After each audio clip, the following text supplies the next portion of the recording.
What's the outlook for new business aircraft sales and utilization as we look toward 2021 and emergence from our COVID year? From the National Business Aviation Association, this is Flight Plan. I'm Rob Finfrock with your trusted source for business aviation news. We have a vaccine. Several, in fact, worldwide, and possibly more than one in the United States by the time you're listening to this. And while it will certainly be some time still before impacts from COVID-19 on our lives and our industry are behind us, many of us are probably looking toward 2021 with perhaps a bit more enthusiasm today than we did just a month ago. But will that drive a similar rebound in the sales and utilization of new business aircraft? To answer that question, I'm pleased to welcome three respected analysts in our industry. Richard Abalafia is Vice President of Analysis at Teal Group. Rolly Vincent is Creator and Director of JetNet IQ. And Brian Foley is founder of Brian Foley and Associates. Brian, let's begin with you, and let's begin with taking a look at where we are at the end of 2020 before we look toward 2021. Where does the market for new business aircraft stand today, particularly in comparison to where it was earlier this year? Yeah, so I think we're forecasting that for this year, overall business jet deliveries will be down 25 to 30 percentage points. So it's a pretty big hit. Most are figuring that next year we'll start clawing back a little bit, and it could be the year after, or maybe even the year after that, before things get back to kind of how they were in 2019, which wasn't a great year, but it was improving over the year before. So that's something to look forward to. For those of you who maybe followed me over the years, I tend to be the stick in the mud, the one that maybe tends to be a little more conservative. And I've got to say, I have us coming back slowly next year, but I'm kind of peeking over the fence over at the pre-owned side. And remarkably, even though that industry was closed down for March and April while people were pinned down in their places, there might be as many used sales or even more this year than in 2019. And normally, the tide lifts all boats. And I suspect that some of that could overflow to new airplane sales next year. So I might have to sharpen my pencil a little bit. And the recovery, I'm hoping, might be even a little bit faster than my conservative view.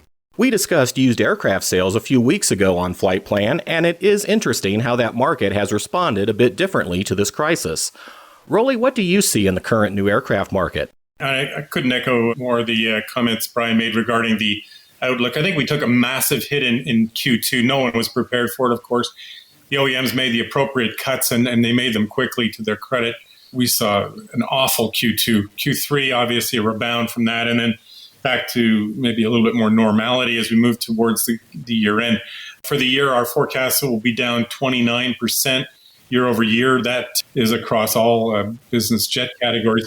Turboprops probably down a little bit less than that. They're holding up quite well. In fact, and you can really see it in the pre-owned numbers as well, turboprop sales and sales at the lower end of this market have been relatively brisk compared to other ends of the market. So last year on the new airplane side, the delivery units were up around 15 points. And this year, down 29. Next year, we think it'll be up probably high single digits, 7-8% over where we end this year. We think we'll end this year, including the big seven players, Cirrus, Pilatus, Honda, Textron, Gulfstream, Embraer, Dassault, and Bombardier. I think we'll end up around 580 units of delivery. That'll be down 28, 29 points, and then up a little bit next year. What do you think, Richard? Yeah, I'm feeling a lot better having had this conversation, especially with Brian there, because I remember back after 2008, he put out his Lost Decade Ahead study, and I thought he was full of it. And by about year 5, I began to realize he had a point, and by year 10, I'm afraid he was dead on. So it's rather happy to hear that he's beginning to see some light at the end of this. And I think this time, absolutely, he's right again. One problem, of course, is that we're not only living in the age of missing information, we're living in the age of conflicting information. All the drivers behind business aircraft demand are sort of heading in unusually weird directions. Usually, for example, corporate profits and equity markets agree with each other rather than radically diverge. And then you've got other indicators like, say, the price of fuel, which has a clear correlation with high-end business jet demand. That's way down, while other indicators are generally kind of positive. So we're just looking at a bunch of squiggly lines heading in unusually weird directions. But at the end of the day, I very much agree with Brian and Rolly that things look pretty good. And I think also we've got to take a moment to look at our, fellow industry colleagues over in the commercial jet side. I cover that as part of my waterfront too. And, in terms of utilization and in terms of new build demand and used aircraft demand, that's, as our British friends say, a dog's breakfast compared to this. So it's hard not to look at business aircraft and say, hey, I'm kind of optimistic and feeling good about life compared to the alternatives. And how about new business aircraft deliveries? I agree with the 580-something number that Rolly just sent out. I think we're all looking at the same data, a lot of which comes from Rolly and his organization. And I guess my real concern, though, another bit of missing information, we don't know what is due to the exigencies of the pandemic, people not able to travel to take acceptance, factory closures, disruptions in the supply chain level, everything like that, and what is a genuine market issue with people, like in 2008 being bankrupt and not willing to take a jet or not able to take a jet. So it's really hard to tell. I'm going to make the brave assumption that a lot of the downturn this year is because of the exigencies of the pandemic rather than the structural market weakness we saw back in 2008. Brian? Well, the good news was, as compared to 2008 timeframe, order holders kept their places in line and didn't run away. So that was a good thing. So overall, there wasn't much impact to the existing order book when things started going down in March. What happened, though, is that there weren't a lot of new buyers bellying up to the bar to place, and I suspect they're kind of standing down to see how everything from the elections went, to see where the pandemic's going, and I think slowly but surely we're starting to get some vision on how things could play out with the folks being vaccinated, no later than the March, April, May timeframe, depending on where you fall in the pecking order, but that's all good stuff, and hopefully looking at that and also taking the leading indicator of maybe the used activity, we could see a little more activity in the new end than we've seen lately. Rolly, what do you see affecting new aircraft deliveries? Well, it's fascinating. We are just days away from the end of the year. And I like to be watching the markets on December the 32nd, which is the most interesting day of our business aviation industry's year. It's when the stuff that happens at the end of the year gets all pushed into those last days and hours and even minutes. That's a fascinating period. We have an industry on the OEM side, on the supply chain side, that really packs in a lot of the work into the last 3 months of the year. And when you stare at the last 3 months of the year, you have to actually then look at it again and say, well, it's the last month of the year. And we see some real gymnastics to get product to customers, into customers' hands to make the year and to ring the bell, if you like, at the OEM. So we're going to see even more of that this year. Why do I even bring that up? Because we really lost a few months. We lost probably 2 months in all companies across the supply chain. And you add it all up, tally it all, it's probably 3 months of disruption, massive disruption in our industry. All of that we're trying to put behind us and get work done and accomplished, and the signatures and the paper and the exchange of the title. But a lot has to happen here in this last few days. I fear that we're going to lose a few over the line. In some cases, customers will not be able to get to a delivery pickup place, if you like, a place to have the airplane delivered for tax or other reasons, or they just can't get to the facility, the completion center. So let's hope that's not the case, but it almost certainly will be. Coming up, we'll delve into the factors that will affect new aircraft sales and utilization in the new year. And it's not just COVID. But first, a word from NBAA.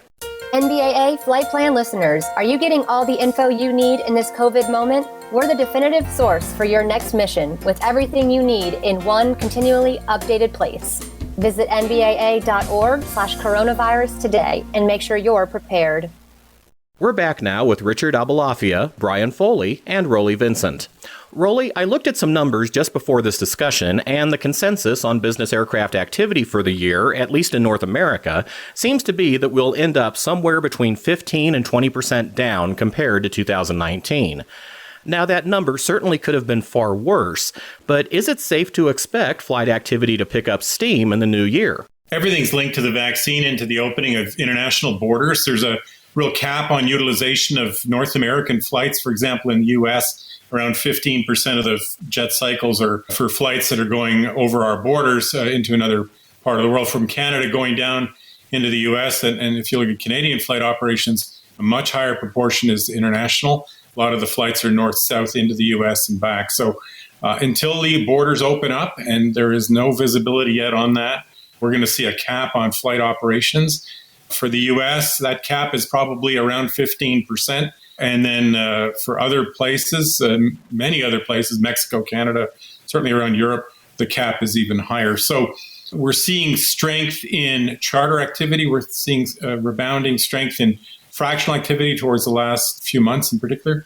Private and corporate flight operations are still very much at a lower level, maybe 30% off, 40% in some cases. So that doesn't come back until there's underlying demand for business flights, business purpose flights, not just connecting homes and families together, but actually doing business. We're not seeing that as much. And that goes back to some comments that Brian and Richard have mentioned regarding just overall economic activity and the need to stop working from home and actually get on an airplane and see each other again. Do you agree, Brian? It's interesting to look at. As we know, I don't track this for a living, but airline flights are down, let's say 65%.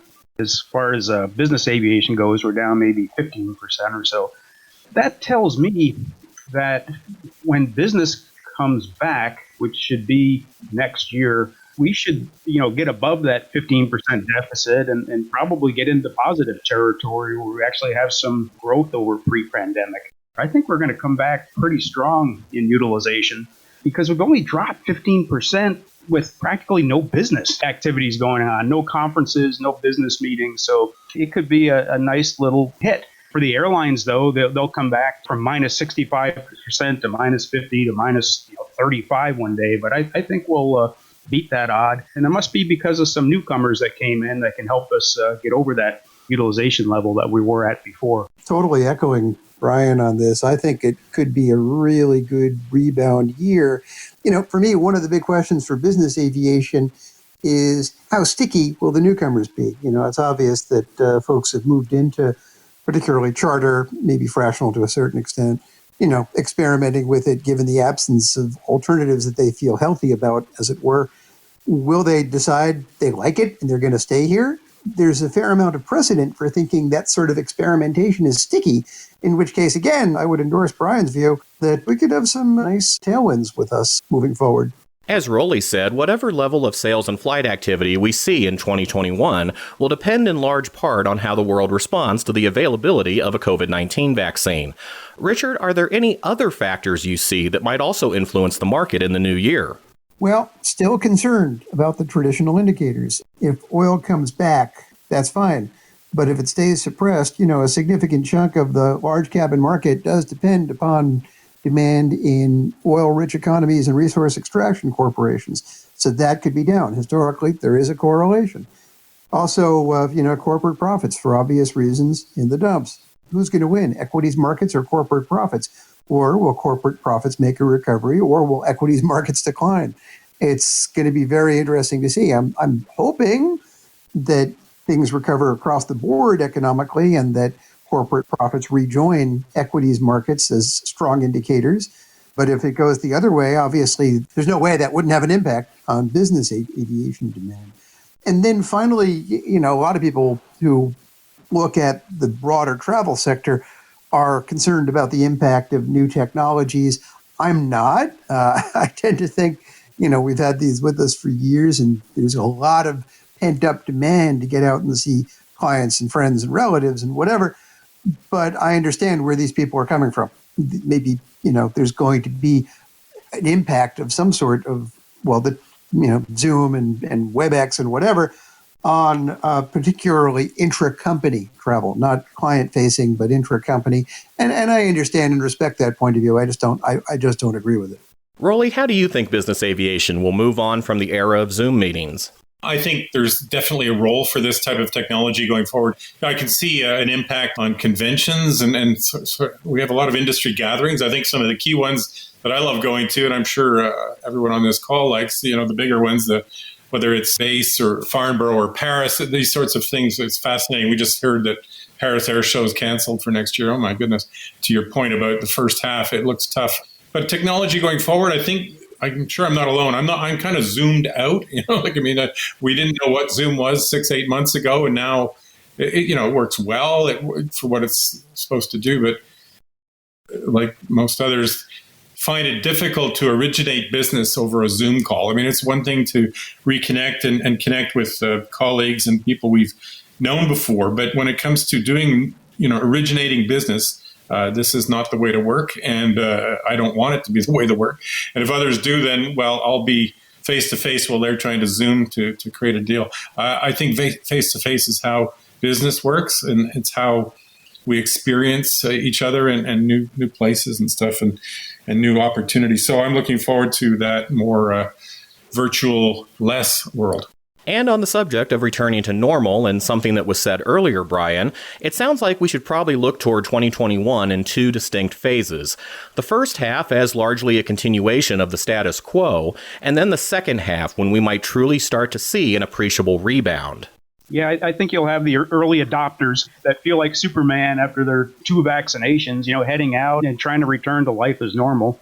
Others, you have to change their behavior. They've been trained to stay away, but over time, won't be totally resolved by the end of next year. But just as time goes on, more and more people will get comfortable for traveling by airliner or by business jet, and things will start to return to normal. Richard, as Rolly mentioned, we recently saw perhaps another portent of conditions to expect in the first half of 2021 with the cancellation of the Paris Air Show that had been planned for late June. Yeah, boy, that Paris thing certainly felt like a bit of a blow, because I thought that might be a good natural breakwater point between the first and second half. It's pretty clear, given the efficacy of the vaccines and the speed at which they're starting to be distributed, that things are going to look very good in the second half. The main thing that people have been looking at is, because of the disaster in commercial jets, when revenue passenger kilometers will be back in scheduled air transport. And it's sort of been, some people say late 2023, some people like IATA most notoriously moved to 2024. I'm not entirely sure why it won't be 2022. I mean, I'm because of the data that's coming out about the vaccines and distribution, we could be looking at just a fantastic rebound. We still have 2023 to be on the safe side, but if that's true for commercial air transport, then BizAv should be fantastic in the second half of 2021. Rolly? Clearly, the second half, we're all looking forward to that future point where the restrictions start falling. Quarantining is no longer the issue. You can't take a business trip and put yourself in a sealed room for 2 weeks. It just that trip doesn't occur. So obviously, some sort of normalcy, whatever that looks like in the future, we're looking forward to. I wonder a little bit about our younger generation, the children who are not being, in a school environment right now, or they're being shielded from neighbors and family. And, there's this whole generation of people who need to get curious about business aviation and aviation just generally one day. I think some ongoing communication and education opportunities to continue to excite people about our industry. And I think NBAA in particular is doing a great job, Gamma and others. But boy, there is no shortage of work to be done there to keep our industry relevant. Flying is a good thing.